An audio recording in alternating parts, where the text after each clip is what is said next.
Hello everyone, good morning. মই মাইনা হাতত brush আৰু কলগেট লৈ আজি মই মোৰ ভিডিঅ'টো আৰম্ভ কৰিছোঁ। ৰাতিপুৱাই ইমান বেছি ৰ'দ দিছে, ইমান গৰম, কিন্তু ৰ'দটো দিয়াৰ বাবে ভালো হৈছে যেহেতু বন্ধবাৰ কাপোৰখিনি ধুব পাৰিছোঁ শান্তিমতে। কাপোৰ আজি এবাৰ নহয় দুবাৰকৈ ধুইছোঁ, তথাপিও ধুনীয়াকৈ শুকাই গৈছে। আৰু বন্ধবাৰ যদিও বহুতখিনিয়ে কাম থাকে, যেহেতু মই এজনী ৱৰ্কিং ওমেন হয়, তো কামখিনি এদিনতেই বহুতখিনি কৰিব লগা হয়। আগতে বন্ধবাৰ হ'লে ছোৱালী থাকোঁতে ভাল লাগিছিলে।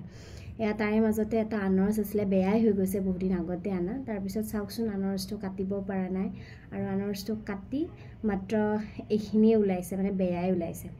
তাৰে মাজতে হাজবেণ্ডে দি গ'ল মাছ অলপ, যিহেতু ঘৰত আছা তুমি বনাই খোৱা বুলি, আৰু একদম চিম্পলকৈ বনাইছোঁ। ভোকো লাগিল তাৰে মাজত, সেইকাৰণে মেগী আৰু এয়া ঠাণ্ডা অলপ খাই ল'লোঁ।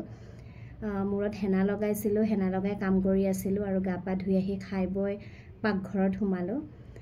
মাছ ভাজিলোঁ, এয়া পাভ মাছ দিছিলে।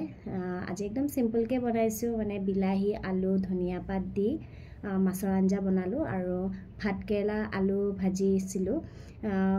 এওঁলোকৰ মায়ে মানে ঘৰৰ পৰা দি পঠাইছে, লগতে মাছ ভাজি, এনেকৈ ভাত খালোঁ। গোটেই কাম কৰি মেলি প্ৰায় 5:30 বাজিলে। তাৰপিছত বতৰটো ইমান ধুনীয়া লাগিলে, বহুত বেছি ভাল লাগিল, আৰু ছাদখনৰ ওপৰতে অলপ খোজকাঢ়িলোঁ। গতিকে ভিডিঅ'টো আজি ইমানেই আছিলে, কেনেকুৱা লাগিলে চাই জনাব। আজিলৈ বাই বাই।